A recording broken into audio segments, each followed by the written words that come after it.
Jumlah korban kasus dugaan pelecehan seksual di Fakultas Hukum Universitas Indonesia bertambah menjadi 27 orang. Kuasa hukum korban, Timotius Raja Guguk menjelaskan, jumlah itu mencakup 20 mahasiswi dan 7 dosen. Jumlah itu disebut masih berpotensi bertambah, mengingat masih ada pihak yang belum menyadari dirinya menjadi objek dalam kasus ini karena tindakan tersebut berkaitan dengan aktivitas pembelajaran di kelas. Sementara, isu yang menyebut salah satu anak pelaku merupakan anak aparat kepolisian, Timotius menegaskan belum melakukan konfirmasi dan menilai hal tersebut tidak berkaitan langsung dengan proses penanganan perkara saat ini. Namun, apabila ditemukan adanya intervensi atau hambatan, informasi tersebut akan disampaikan kepada publik. Untuk yang saya tangani, yang saya bantu pendampingannya ada 20, tetapi untuk yang dosen itu juga saya dengar jumlahnya itu sekitar 7. Tapi yang pasti korbannya sangat-sangat banyak. Menegaskan lagi Pak, berarti pelaku dan dosen ini dari Fakultas Hukum dan dosennya juga kemungkinan mengajar mereka juga di kelas. Betul. Ini dosen-dosen yang mengajar mereka di kelas, dosen-dosen yang mengajar mereka sendiri, dan bahkan dalam beberapa konteks mereka melakukan pelecehan itu di dalam kelas. Sewaktu masih pembelajaran, betul. Tetapi apabila nantinya memang kami temukan adanya intervensi ataupun hambatan dalam penanganan kasusnya, pasti kami juga akan kabarkan lagi ke semua pihak terkait hal ini. Tapi untuk saat ini belum kami konfirmasi dan tidak akan kami konfirmasi juga dalam waktu dekat. Hingga saat ini, proses penanganan kasus masih terus berjalan dengan pendampingan terhadap para korban. Dari Depok, Jawa Barat, Yudi Ardian, jurnalis NTV melaporkan. Ya, pemirsa, pekan ini publik dikejutkan dengan terungkapnya grup percakapan mahasiswa FHUI yang diduga berisi konten pelecehan seksual verbal terhadap rekan sejawat dan juga tenaga pengajar. 16 mahasiswa kini tengah diperiksa dan kita akan bahas topik ini bersama para narasumber sore ini yang sudah tersambung melalui saluran Zoom. Ada Wakil Ketua Komisi 10 DPR, Bapak Lalu Hadrian Irfani, dan juga ada Direktur Lembaga Bantuan Hukum Asosiasi Perempuan Indonesia untuk Keadilan atau APIK Jakarta, Ibu Uli Pangaribuan. Sebelumnya, pemirsa, kami juga sudah mencoba untuk menghubungi Dekan Fakultas Hukum Universitas Indonesia, namun dari pihak sana masih belum bisa berbicara terkait kasus ini. Selamat sore Ibu Uli, selamat sore Pak Lalu, sehat ya? Selamat sore, alhamdulillah sehat. Kondisi lingkungan di pendidikan kita ini yang kurang begitu sehat. Pak Lalu, saya minta tanggapan Anda terlebih dahulu atas kasus ini. Ya, baik Mbak. Jadi pertama kami di Komisi 10 sangat menyayangkan kejadian ini terjadi ya. Ini kejadian tidak hanya sekali, tetapi selalu terus berulang. Nah, kami di Komisi 10 hari ini sedang mencari tahu apa sesungguhnya yang terjadi di dunia pendidikan kita. Beberapa waktu yang lalu di kampus, di UBL, di Untirta, itu juga mencuat hal yang sama, kekerasan seksual. Belum lagi ada kekerasan fisik, kekerasan verbal, dan sebagainya. Padahal Mbak, di pemerintah itu sudah mengeluarkan regulasi, dan regulasi ini berlapis-lapis. Nah, artinya apa? Ternyata kita tidak hanya sekedar butuh regulasi, tetapi yang terpenting adalah implementasi. Ini sungguh sangat kami sayangkan sekali. Sekelas kampus seperti Universitas Indonesia yang merupakan kebanggaan masyarakat Indonesia tentunya, ternyata masih ada ruang yang tidak aman bagi mahasiswa maupun mahasiswi kita. Tindakan yang dilakukan oleh oknum mahasiswa di Universitas Indonesia ini tentu sangat menyalahi etika dan moral, dan tentu tidak memberikan rasa aman, rasa nyaman dalam melaksanakan proses belajar mengajar di kampus tersebut. Oleh sebab itu, kami meminta kepada Rektor Universitas Indonesia, kepada seluruh sivitas akademika untuk membuka ini setransparan mungkin, agar tidak terjadi lagi kejadian-kejadian serupa di masa-masa yang akan datang.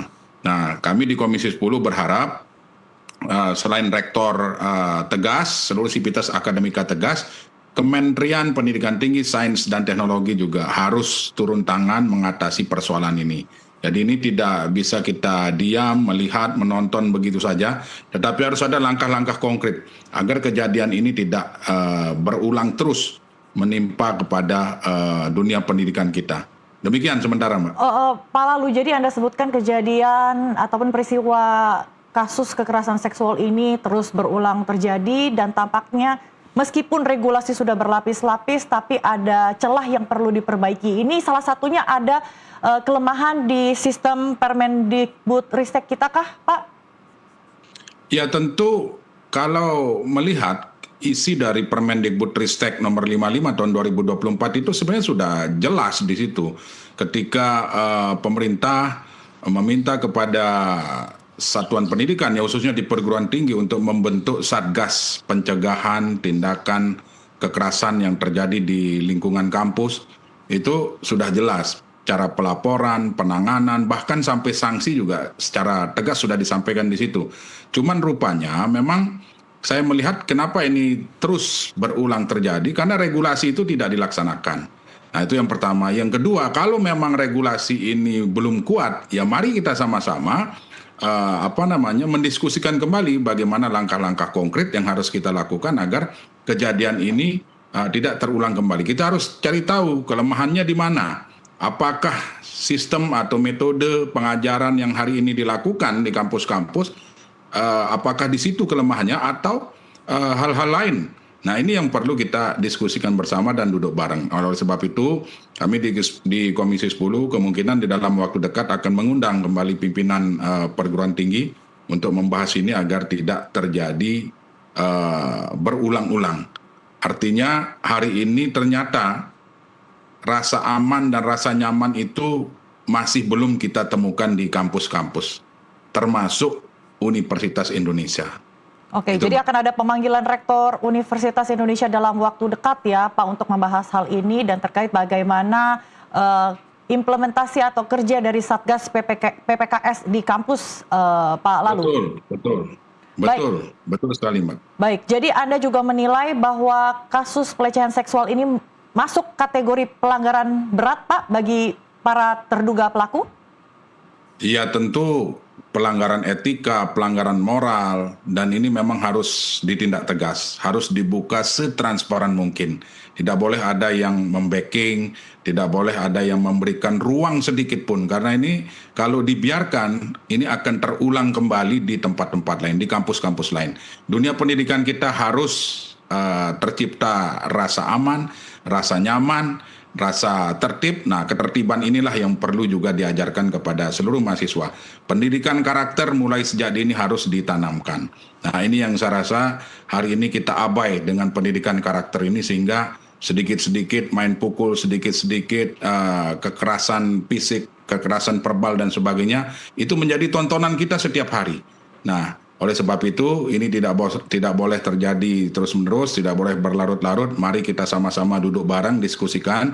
Kalau memang regulasinya kurang mengikat atau regulasinya terlalu lemah, mari kita sama-sama diskusikan kembali untuk mencegah kekerasan ini terus berulang. Demikian, Mbak. Baik. Terima kasih Pak Lalu. Bu Uli, menurut Anda obrolan vulgar tapi dibalut dengan candaan, meski objeknya itu adalah perempuan, bisa sebenarnya dikategorikan pelanggaran berat dan termasuk kekerasan seksual? Ya, terima kasih untuk pertanyaannya Mbak. Kalau dilihat dari tadi yang disampaikan Pak Lalu tadi, ini kan sudah ada regulasi Undang-Undang TPKS ya, nomor 12 tahun 2022.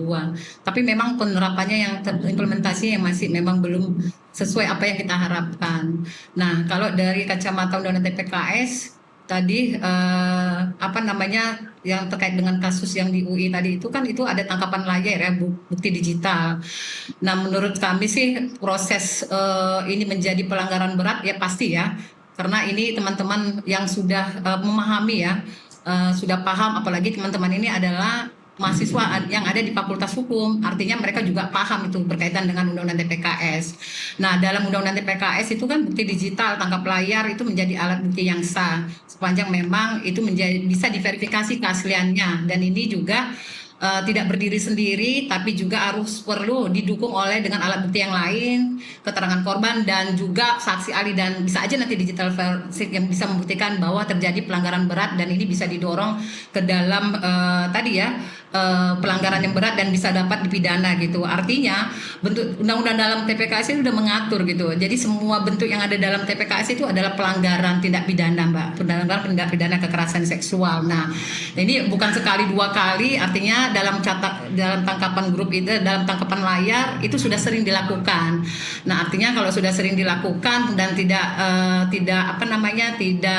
ini karena bocor ya dan bisa dipublikasi, ini kalau misalnya tidak ada yang tahu, ini bisa menjadi obrolannya tadi itu gitu.